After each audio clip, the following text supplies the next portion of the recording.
छत्रपती संभाजीनगर लोकसभेसाठी भारतीय जनता पक्षाकडून डॉक्टर भागवत कराड हे इच्छुक आहेत। मात्र ही पारंपरिक शिवसेनेची जागा असल्याने युतीमध्ये या जागेसाठी रस्सीखेच सध्या सुरू आहे। मात्र संभाजीनगरची जागा जवळपास शिंदेंच्या शिवसेनेला मिळणार हे निश्चित सुद्धा मानलं जात असताना मी अजूनही आशावादी असल्याचं डॉक्टर भागवत कराड म्हणालेले आहेत।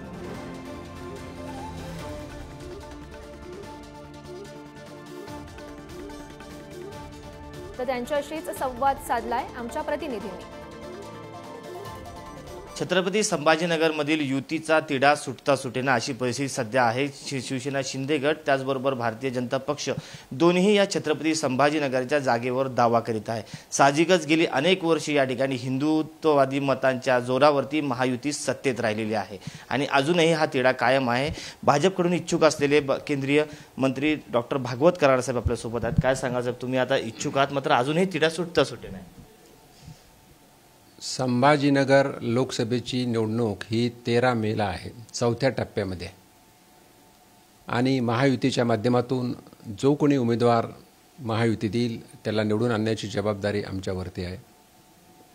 वेळ जरी लागत असला तरी पक्ष संघटनेने दिलेली मला जी परभणी लोकसभा असेल, नांदेड असेल आणि हिंगोली असेल यामध्ये मी कामाला आजपासून सुरुवात करतोय आणि संभाजीनगरची सुद्धा लोकसभा ज्याला कुणाला मिळेल त्याला मात्र आम्ही निवडून आणू, त्यासाठी आम्ही काम करू एवढंच या प्रसंगी सांगतो।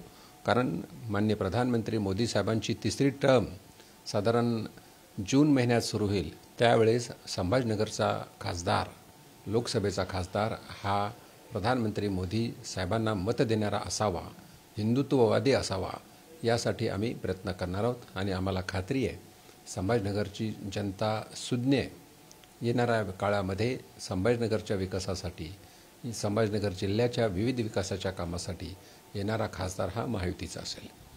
तुम्ही जरी असं म्हणत असाल मात्र भाजपचे स्थानिक जे पदाधिकारी आहेत त्यांनी असं स्टँड घेतलं ही जागा जर आम्हाला मिळाली नाही तर आम्ही दिल्लीमध्ये जाऊन हे प्रयत्न करू की ही जागा आमच्याकडे सोडवण्यासाठी भाजपकडे येण्यासाठी। ह्याच्याबद्दल मला कल्पना नाही आहे, मी त्यांच्याशी काही बोललो नाही, चर्चा झाली नाही, त्या पदाधिकाऱ्यांना तुम्ही भेटा, पण मला कल्पना नाही।